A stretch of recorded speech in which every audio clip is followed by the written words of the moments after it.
사랑하는 예수님, 우리가 예수님을 사랑합니다. 주님이 우리가 찬양한 그대로 우리의 주님이 되어주시니 감사합니다. 주님, 우리가 주님을 찬양하며 주님을 환영하고 주님을 기다리고 있습니다. 한 분 한 분을 만나주시고 그 마음을 어루만져 주시고 혹 마음에 있는 상처와 아픔을 싸매 주시며 치유하여 안아주시기를 원합니다. 주님, 오늘 이 시간 이곳에 오직 성령의 권능으로 당신이 같이 계시니 감사합니다. 한 분 한 분을 살피시니 감사합니다. 한 분 한 분의 마음의 소망을 당신이 보고 계시니 감사합니다. 이 시간 육체의 고통으로 아픔으로 고통하는 분이 있다면 지금 치유의 광선으로 임하시옵소서. 예수 이름 권세가 온전히 치유케 하는 능력이 되게 하여 주시옵소서. 우리가 주님을 기뻐하고 노래하게 하여 주시옵소서. 성령 하나님, 지금 우리에게 말씀하여 주십시오. 그 말씀이 우리의 믿음이 되게 하시고 그 말씀이 우리의 삶이 되게 하여 주시옵소서. 이 시간 오직 당신을 기대하고 기다리겠습니다. 지금 올려드리는 이 성가 그대로 임하시옵소서. 예수 그리스도 이름으로 기도하였습니다. 아멘.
아멘.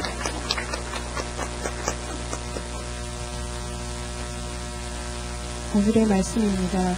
누가복음 8장 41절과 49절에서 56절입니다. 다 함께 읽겠습니다. 예수께서 돌아오심에 무리가 환영하니 이는 다 기다렸음이러라. 이에 회당장인 야이로라 하는 사람이 와서 예수의 발 아래에 엎드려 자기 집에 오시기를 간구하니 아직 말씀하실 때에 회당장의 집에서 사람이 와서 말하되 당신의 딸이 죽었나이다. 선생님을 더 괴롭게 하지 마소서 하거늘 예수께서 들으시고 이르시되 두려워하지 말고 믿기만 하라. 그리하면 딸이 구원을 얻으리라 하시고 그 집에 이르러 베드로와 요한과 야고보와 아이의 부모 외에는 함께 들어가기를 허락하지 아니하시니라. 모든 사람이 아이를 위하여 울며 통곡하매 예수께서 이르시되 울지 말라. 죽은 것이 아니라 잔다 하시니 그들이 그 죽은 것을 아는 고로 비웃더라. 예수께서 아이의 손을 잡고 불러 이르시되 아이야 일어나라 하시니 그 영이 돌아와 아이가 곧 일어나거늘 예수께서 먹을 것을 주라 명하시니 그 부모가 놀라는지라. 예수께서 경고하사 이 일을 아무에게도 말하지 말라 하시니라. 아멘. 아멘. 우리가 예수님과 함께 한 주 한 주 누가복음을 여행하면서 감격적인 사건들을 참 많이 만났어요. 그런데 한 사건 한 사건 지나면서 우리 자신도 알지 모르게 그 속에서 그게 우리의 믿음이 되고 우리의 삶이 되어가고 있다고 고백하는 분들이 참 많아요. 그래서 신기하게 누가복음이 내 삶 속에 이렇게 들어온다 고백들을 해요. 오늘은 예수님과 함께 회당장에 죽어버린 어린 딸을 살리는 매우 특별한 그런 장소를 함께 방문해 보겠습니다. 예수님을 따라서 특별한 일에 참여해 볼 때마다 크나큰 감격과 기대가 있어요. 왜냐하면 성령님께서 예수님이 행하신 그 특별한 일들을 우리 자신들의 것이 되게 해 주시기 때문입니다. 오늘도 예수님이 행하신 그 특별한 일이 여러분들 것이 되기를 바랍니다. 예수님께서 거라사 지방에서 가버나움으로 다시 돌아오셨을 때 부둣가에 예수님을 기다리는 환영 인파가 가득했어요. 그런데 이제 어떤 한 분이 예수님께 나와 발 아래에 엎드렸습니다. 그분은 회당장인 야이로라는 분이었는데 예수님께 자기 집에 오셔서 죽어가는 자기의 외동딸을 좀 살려달라고 간청을 했습니다. 이스라엘은 유대교를 중심으로 하여서 그 종교 사회를 이루고 있습니다. 이슬람권 보면 이슬람을 중심으로 해서 그런 사회를 이루던, 그래서 각 도시마다 또 고을마다 그 회당이 있었어요. 근데 그 회당장은 그 도시에서 신앙심이 두텁고 또 인격과 재력을 겸비한 원로들 중에서 한 사람을 뽑아가지고 회당에서 행해지는 모든 예배와 또 제반의 행사들을 주관했습니다. 야이로는 갈릴리 지방의 중심 도시인 가버나움에 세워진 그 회당장이었습니다. 그러니까 종교적으로나 사회적으로나 신분이 높은 그 야이로에게 무지막하게 얻은 12살 난 외동딸이 있었습니다. 그러니까 우리 좀 보혜나 주안이나 그 또래들이 있잖아요. 얼마나 예쁘고 얼마나 귀여운지 몰라요. 지 아빠가 보면 막 끌어안고 볼을 비비고 그냥 너무너무 사랑스러운데, 아니 그런 녀석이 중병에 걸려서 시름시름 죽어가는 거예요. 회당장은 그 어린 딸을 살리기 위해서 부둣가에 나와서 예수님이 언제 돌아오시려나 계속해서 초조하게 예수님을 기다리고 있었는데 마치 예수님이 배를 타고 이제 돌아오셔서 부두로 나오신 거예요. 그러니까 그 예수님이 발 아래에 엎드려서 병들어 죽어가고 있는 자기 집 애돔딸을 살려주시도록 막 예수님이 우리 집으로 제발 좀 와주세요. 우리 집에 제발 좀 와달라고 간청을 했어요. 지체 높은 회당장이 체면과 자존심을 다 이렇게 내려놓고 수많은 사람들이 지켜보는 앞에 그것도 가버나움의 회당장이기 때문에 다 알거든요. 그러니까 우리 회당장이 여기 오셨다고, 우리 회당장님이 여기 오셨는데 예수님이 발 아래 엎드려서 그냥 나를 살려달라고 간청을 한다는 게 참 쉽지 않았을 것 같아요. 하지만 딸을 살리기 위해서 자기 주의와 체면과 회당장으로서의 자존심을 내려놓고 예수님 앞에 엎드려 간청을 하였습니다. 예수님 이분을 볼 때 너무 감동을 받으셨어요. 제가 가지요. 흔쾌히 응하셨습니다. 야이로를 통해서 우리가 예수님 앞에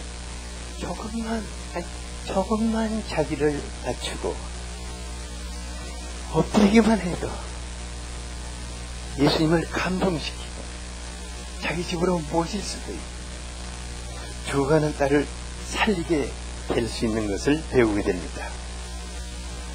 뿐만 아니라 우리가 조금만 주님 앞에 자기를 낮추어도 삶 전반에 걸쳐서 수많은 축복을 받게 될 것입니다. 만일 야이로가 예수님 앞에서 그래도 내가 대도시 가버나움 회당의 회당장인데 이런 체면과 자존심을 내세웠다면 그는 영영 사랑하는 외동딸을 살릴 수 없었을 것입니다. 자, 우리가 살다 보면은 정말 결정적인 순간에 자기를 조금만 낮춰 조금만 비워버려 조금만 내려놔도 하나님과 사람들에게 아주 큰 것을 얻을 수 있습니다. 자존심이 뭐길래 그 한량한 자존심 때문에 소중한 사람들 많이 잃어도 하나님이 우리에게 주시는 축복도 놓치게 되는지요. 제가 이제 목회하면서 자존심 상할 때가 있어요. 속에서 무슨 생각이 올라오냐면 그래도 내가 목사인데 이런 생각이 불쑥불쑥 고개를 들 때가 있어요. 하지만 그때 내가 정말 낮아지고 주님 앞에 엎드린다고 생각하고 그냥 엎드려 버리면은 일도 잘 되고 또 많은 사람 얻게 되고 많은 사람 살리게 되는 것을 보았습니다. 그래서 이제 제가 목사라는 생각 자체를 아예 내려놓고 살고자 결심을 하게 되었어요. 그렇다고 누가 나 무시하는 사람은 없더라고요. 오히려 제가 조금만 낮아지고 나를 내려놓으면 많은 사람을 끌어안을 수 있게 되고 주님도 그때 너무 기뻐하시는 거예요. 야, 네가 그렇게 할 수 있니? 하고 너무너무 기뻐하시는 거예요. 그리고 주님이 많은 사람들을 살려내는 것을 보게 됩니다. 그래서 제가 이제 한 가지 더 결심한 것이 뭐냐면 내가 평생 목사라고 생각하지 않고 여러분들의 친구요. 또 누가 내게 오든 그냥 친구로서 이렇게 사는 그런 행복한 예수의 사람으로 살아야겠다고 결심하게 되었어요. 예수님 앞에 자기를 내려놓고 엎드리는 것이 은혜와 축복의 세계를 들어가는 비밀입니다. 예수님 앞에 자기를 내려놓고 엎드리는 것이 은혜와 축복의 세계로 들어가는 뭐라고요? 비밀이다. 시편 140편 4절에 여호와께서 자기 백성을 기뻐하시며 겸손한 자를 구원으로 아름답게 하신다고 하였습니다. 잠언 3장 34절에 보니까 진실로 하나님은 거만한 자를 보실 때는 비웃으고 겸손한 자를 보실 때는 은혜를 베푸신다고 하셨어요. 그러니까 우리가 예수님 앞에서 내가 누군데 하는 그 한량한 자존심, 이거 하나만 내려놓아도 하나님이 은혜를 베푸시고 높이실 줄 압니다. 야이로와 같이 주님 앞에 겸손하게 엎드릴 수만 있답니다. 남편도 살리고 죽어가는 아내도 살리고 자식들도 살리고 또 교만한 사람들도 많이 살릴 수 있게 될 것입니다. 교만한 사람을 겸손하게 만드는 것은 다른 거 없더라고요. 그냥 엎드려버리면 같이 겸손해지더라고요. 잠언 22장 4절을 같이 한번 읽어볼까요? 시작. 겸손과 여호와를 경외함의 보상은 재물과 영광과 생명이니라. 하나님 경외함으로 겸손하게 낮아지고 조금만 내려놓으면 그 보상으로 뭘 주신다고요? 네, 재물과 영광과 생명을 보상으로 주신다고 하였습니다. 얼마나 놀라운 축복입니까? 재물과 영광과 생명이 여러분들의 것이 되기를 축복합니다. 우리가 주님 앞에 조금만 더 낮아집시다. 지금보다 조금만 자기를 더 비워봅시다. 조금만 더 내려놓아 봅시다. 그러면은 하나님이 우리 집으로 찾아오실 것입니다. 그리고 영광과 재물과 영광과 영원한 생명을 누리게 하실 것입니다. 옆 사람에게 우리 조금만 더 낮아져 봅시다. 조금만 더 비워봅시다. 조금만 더 내려놓아 봅시다. 그러면은 풍성한 재물과 하나님의 영광과 영원한 생명이 여러분의 것이 될 것입니다. 예수님 회당장 야이로의 간청을 받아들이시고 그 집을 향해서 가셨어요. 가는 도중에 야이로가요, 12일을 혈류증으로 고통하는 여인이 예수님께 와서 옷에 살짝 손을 댔는데 혈류의 근원이 마른 것을 보았어요. 우리 예수님, 우리 집에만 가면은 내 딸을 살리실 것이다 하는 확신을 갖게 되었습니다. 회당장의 마음 깊은 곳에 예수님을 향하는 믿음과 기대가 더 부풀어오르게 되었습니다. 그런데 한참 가고 있는데 어떤 사람이 달려와서 절망적인 소식을 알려주었어요. 49절을 어떤 소식 알려줬는가 한번 읽어보죠. 시작. 아직 말씀하실 때에 회당장의 집에서 사람이 와서 말하되 당신의 딸이 죽었나이다. 선생님을 더 괴롭게 하지 마소서 하거늘. 아니, 나의 그 외동딸이 살아날 수 있다는 희망이 지금 막 생겨났는데 이거 청천벽력 같은 말이지 않습니까? 갑자기 야이로가 하늘이 막 노래지고 눈앞이 캄캄해졌어요. 낙심이 되고 온 몸에 그냥 힘이 쫙 빠져버렸어요. 예수님 붙잡고 뭐 좀 해보려면 꼭 이런 사람들이 나타나가지고 꼭 이런 말을 해가지고 그냥 정말 믿음을 뿌리게 흔들어버리는 것을 볼 수 있어요. 내 오늘 말씀대로 나 정말 믿음으로 살아야 되는데 나갈 때 그냥 이상한 사람이 찾아왔어요. 꼭 이런 사람들이 나타나거든요. 꼭 여러분들 이거 조심하세요. 예수님은 절망의 늪으로 빠질 때는 야이로를 어떻게 도와주셨습니까? 첫째로 두려움을 몰아내시고 믿음을 심어주셨습니다. 50절을 다 같이 한번 읽어보겠습니다. 시작. 예수께서 들으시고 이르시되 두려워하지 말고 믿기만 하라. 그리하면 딸이 구원을 얻으리라 하시고. 예수님, 두려워 말고 믿기만 하라. 그러면 네 딸이 구원을 얻으리라고 말씀하셨습니다.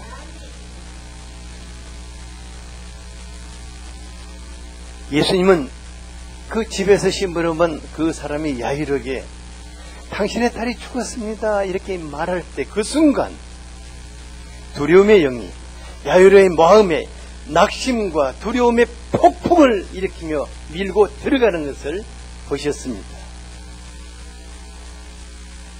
여러분, 당신의 딸이 죽었습니다 하는 말이 틀린 말입니까? 거짓말입니까? 그냥 진짜예요. 그런데 그 말 속에는 당신의 딸이 죽었으니까 상황이 다 끝나버렸습니다. 이제 더 예수님 붙잡고 기대하지 말라는 그런 의미가 내포되어 있습니다. 그 말 한마디가 야이로를 저 천상에서 끌어내려 죽음의 계곡 속으로 굴러 떨어지게 하였습니다. 똑같은 상황인데, 정말 똑같은 상황인데 누가 어느 편에서 어떤 말을 해주느냐에 따라서 믿음이 견고해질 수도 있고 낙심하여 지옥 밑바닥으로 굴러 떨어질 수도 있는 것입니다. 만약에 이때 우리 저쪽 뒤에 있는 눈이 지금 반짝반짝한 이상덕 집사님이 야이로에게 왔다면 이렇게 말할 것 같아요. 딸이 죽었습니다. 지금 생명의 주 예수님을 굳게 붙들 때입니다. 흔들리지 마세요. 더 깊게 붙으세요. 믿음은 삽니다. 이렇게 말해줬을 때 힘들면 누구를 찾아가겠어요? 그래서 상덕 집사를 찾아갔잖아요. 하지만 사단은 야이로에게 현실을 직시하라고 했습니다. 그리고 낙심하여서 예수님을 붙잡고 있는 손을 놓도록 당신의 딸이 죽었으니까 더 이상 예수님 기대하지 마세요. 그냥 가서 이제 초상 치릅시다. 마음에 엄습하는 두려움을 밀어내지 못하면은 낙심이 됩니다. 예수님을 붙잡고 있는 손에 힘이 풀리고 절망의 나락으로 굴러 떨어지게 되는 것입니다. 많은 사람들이 두려움을 심리적인 작용으로 생각합니다. 하지만 두려움은 심리적인 작용이 아니라 악한 영의 역사인 것입니다. 어둠의 영이 우리 안에 두려움이라는 폭풍을 몰고 들어오는 것입니다. 그래서 요한일서 4장 18절에 사랑 안에 두려움이 없고 온전한 사랑이 두려움을 쫓아내나니 두려움에는 형벌이 있다고 하였습니다. 여러분들에게 한 가지 제가 묻고 싶어요. 전능하신 하나님께 상황이 끝난다는 것이 있을 수 있겠습니까? 한 집사님만 없는 것입니까? 하나님께 상황이 끝났다 이런 것이 있을 수 있습니까? 인류의 종말의 날에도 없어요. 왜냐하면 그날에는 인류를 회복시키시기 때문입니다. 하지만 사단이 믿음의 사람들의 마음의 낙심과 절망을 심고 막 두려움의 폭풍을 일으켜서 믿음 막 뿌리채 흔들어 뽑아내고자 하는 것입니다. 그래서 사람들이 병이 조금만 좀 심해지면 정말 죽지 않을까? 막 이런 두려움의 폭풍이 막 일어나고, 뭐 하던 사업이 조금만 안 풀리고 꼬이면은 이게 진짜 이제 망하겠구나 하는 두려움. 뭐 또 어떤 상황들이 나에게 나쁜 쪽으로 이렇게 밀려오면은 이제 끝났다, 내 인생 끝났다 하는 이런 그 두려움의 폭풍이 막 우리 믿음을 막 흔들어 버리는 거예요. 예수님은 바로 그때 뭐라고 말씀하십니까? 두려워 말고 믿기만 해라. 그리하면 살리라고 말씀하십니다. 두려워 말고 믿기만 해라. 야이로가 딸의 죽음에 말려들지 않고 예수님을 끝까지 믿기만 한다고 하면 예수님은 살리시겠다는 것입니다. 믿음이 무엇입니까? 믿음은 다 끝났다고 생각하는 그 절망적인 순간에 예수님을 끝까지 붙드는 것입니다. 마음의 낙심과 두려움을 밀어내버리는 것이 믿음입니다. 그렇지 않으면 형벌이 있습니다. 야이로와의 절망적인 상황 속에서도 예수님을 믿으려면은 그 오만 가상적인 절망감, 이것을 예수님의 말씀으로 밀어내버려야 하는 것입니다. 베드로 사도는 베드로전서 5장 7절에서 너희 염려를 다 주께 맡겨버려라. 이는 그가 너희를 돌보심이라고 하였어요. 그러니까 염려가 들면 오만 가상적인 두려움이 막 몰고 오지 않습니까? 그러니까 염려와 두려움은 한 통속이에요. 염려는 사단이 우리 마음에 쏘는 불화살입니다. 두려움은 믿음을 삼켜버리는 어둠의 영이요 절망의 폭풍입니다. 그래서 이런 것들이 막 우리 안에 밀려오기만 하면 우리는 정신을 바짝 차리고 두려워 말고 믿기만 하라. 그리하면 살리라. 이렇게 밀어내버려야 합니다. 다 같이 한번 해봅시다. 두려워 말고 믿기만 하라. 그리하면 살리라.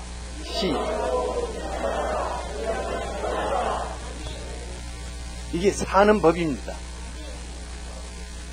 하나님의 말씀 밀어내버려야 하는 것입니다. 그러면은 절망적인 상황이 뒤바뀌고 살 길이 열리게 되는 것입니다. 정말 제 인생에 꼭 무너지고 망할 것 같은 절망적인 순간 정말 많았어요. 근데 그때 할 수 있는 일이 딱 한 가지밖에 없었어요. 뭐냐면은 주님의 말씀으로 그것을 밀어내버리는 거예요. 예수님이 그 마르다가 오라비의 죽음 앞에서 정말 두려워하고 절망감에 빠져 있을 때 그랬어요. 내 말이 내가 믿으면은 하나님의 영광을 보리라 하지 않냐있느냐. 절망적인 순간에 예수님의 말씀으로 밀어내버리면 하나님의 영광을 보게 될 것입니다. 둘째로 예수님은 죽은 딸을 살리셨습니다. 예수님 일행이 야이로의 집에 당도했을 때 예수님은 베드로와 요한과 야고보와 그 부모 외에는 아무도 들어오지 말라고 했어요. 왜냐하면 예수님을 따르는 제자들도 초상집에 들어가면 다 어떻게 돼버리죠? 그냥 전부 다 슬픔에 빠져버리는 거예요. 예수님이 예상대로 야이로의 집에 가서 보니까 그야말로 초상집이었어요. 52절에 보니까 조문은 모든 사람들이 회당장의 그 사랑스러운 그 외동딸이 죽었기 때문에 슬퍼 울며 통곡을 하고 있었다고 하였습니다. 야이로가요, 예수님이 두려워 말고 믿기만 하라. 그래야만 내 딸이 구원을 얻으리라는 말씀을 붙잡고 겨우 마음을 추스리고 집에 와서 보니까는 이게 또 난리예요.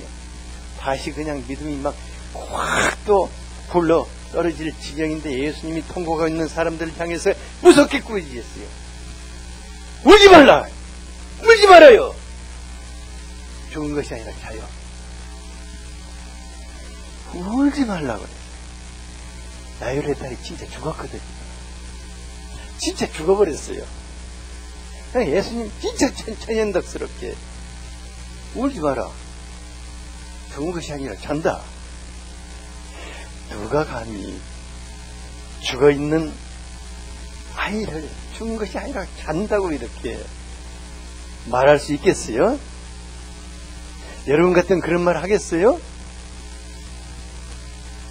이것은 그 죽은 딸을 살릴 수 있는 분만이 하실 수 있는 것입니다.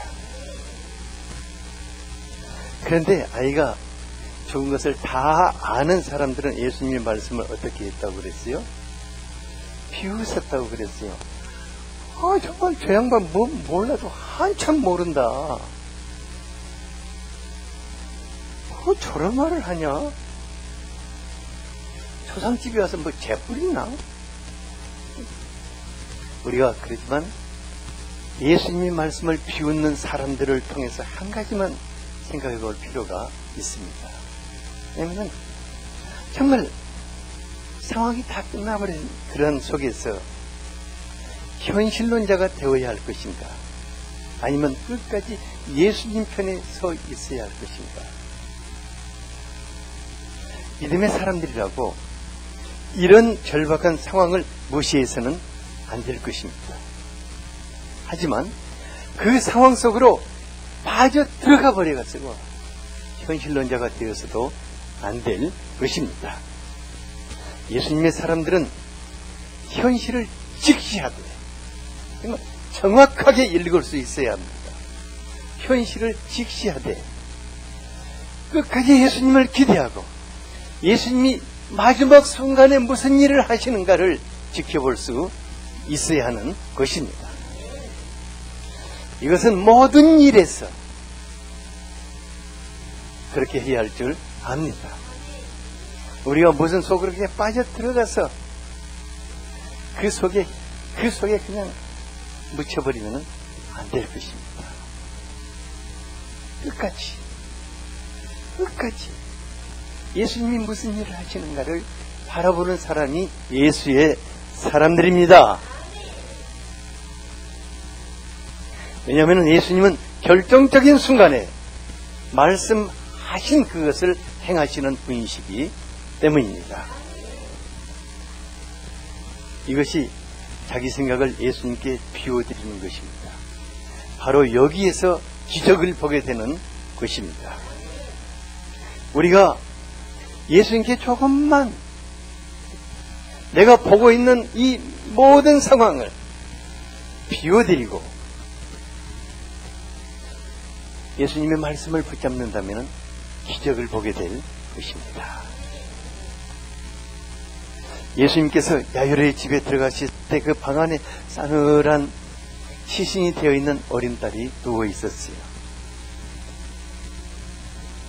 예수님 또벅또벅 이렇게 걸어가시더니 또벅또벅 우리 저 백기 저기 있잖아요. 백기 한 12살 되게 보이는데 손을 이렇게 쭉 잡고는 뭐라고 하시냐면 아야 일어나라고 이렇게 하신 거예요. 예수님이 아야 일어나라 이렇게 말씀하실 때 얼마나 놀라운 일이 일어났습니까? 55절을 같이 한번 읽어보죠. 네, 시작. 그 영이 돌아와 아이가 곧 일어나거늘 예수께서 먹을 것을 주라 명하시니. 죽은 아이의 영이 돌아왔다고 합니다. 사람이 죽으면 영원히 떠나간다고 그러거든요. 그러니까 영원히 떠나가서 하나님 나라로 가려고 하고 있는데 예수님이 아이야 일어나라 이거 그 녀석이 또 그 영혼이 다시 아이 안으로 이렇게 들어갔어요. 그리고 일어났다고 했습니다. 근데 이게 가상현실이 아니었어요. 사람들이 못 믿을까 무서우니까 예수님 먹을 것 좀 갖다 주라. 빨리 배고프니까 먹을 것 갖다 주라고 그랬어요. 그러니까 야이로가 예수님이 말씀하신 대로 예수님을 끝까지 믿기만 하니까 예수님 죽은 딸을 살려서 그 아버지 품에 안겨 주셨습니다. 죽었던 딸이 되살아나고 사랑하는 아이동딸을 끌어안은 야이로의 감격이 어떠했겠습니까? 예수님은 믿음의 사람 야이로에게 최고의 선물을 주신 것입니다. 이와 같이 우리가 믿음으로 예수님을 붙잡을 때 주님은 우리에게 최고의 선물을 주시는 것입니다. 죽은 딸을 살려 아버지에게 주신 예수님, 우리에게 무엇을 주시지 못할 것이 있겠습니까? 주님은 우리에게 최고의 선물을 주시는 분이십니다. 옆 사람에게 주님은 믿음의 사람에게 최고의 선물을 주시는 분이십니다.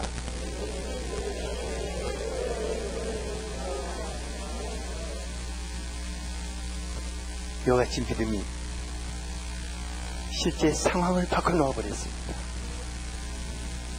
야이로의 예수님, 지금 우리의 예수님이 되셨어. 부활과 생명의 영으로 우리 곁에 같이 계십니다. 예수님 요한복음 11장 25, 26절에서 나는 부활이요 생명이니 나를 믿는 자는 죽어도 살겠고 무릇 살아서 나를 믿는 자는 영원히 죽지 아니하리니 이것을 내가 믿느냐 부르셨습니다. 예수님은 생명과 사망, 삶과 죽음을 주관하시는 부활과 생명의 주님이십니다. 바로 이것을 내가 믿느냐고 하십니다. 그 주님이 바로 내 곁에 있는 것을 믿느냐고 말씀하십니다. 그분이 나의 삶 속에 개입하시는 것을 믿느냐고 말씀하십니다. 우리가 믿을 때 주님은 그 말씀대로 행하시는 분이십니다. 모든 상황 앞에서 겸손히 자기 생각을 비워드리는 것이 예수님을 체험하는 비밀입니다. 믿음의 사람들이 모든 절망적인 상황 속에서 믿음으로 예수님을 체험할 수 있기 때문에 행복한 예수의 사람들이라고 말하는 것입니다. 여러분들이 행복한 예수의 사람들이 되기를 축복합니다. 오늘 이 말씀이 우리들의 믿음이 되고 우리의 삶 속에 체험될 수 있도록 같이 한번 기도하겠습니다. 사랑하는 주님,